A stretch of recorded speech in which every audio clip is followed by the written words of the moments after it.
जिस तरह सरहद यूनिवर्सिटी में कर्नल साहब से डंडा छीना है स्टूडेंट ने, डंडा तो पूरी कौम को ऐसे ही छीनना होगा वरना काम नहीं बनेगा। और ये तो वीडियो रिकॉर्ड हो गई कर्नल साहब की बदमाशी की, वरना टाउट मीडिया और सहाफ़ी आपको ये बता रहे होते कि दरअसल स्टूडेंट्स ने कर्नल साहब के ऊपर हमला किया पिस्तौल से, और स्टूडेंट के बैग से तो पीटीआई का झंडा भी बरामद करवा लिया जाता।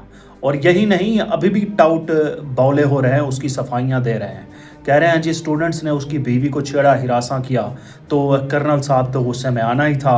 अब ये कर्नल साहब का कौन सा कानून है कि वो अपनी छावनी छोड़कर सरहद यूनिवर्सिटी में आ टपके? अगर कोई शिकायत थी तो पहला काम पुलिस को इत्तला करना था, पुलिस आके मामला कंट्रोल करती है, ना कि फ़ौज की वर्दी में आकर बंदा जो है वो मामलात हैंडल कर रहा है।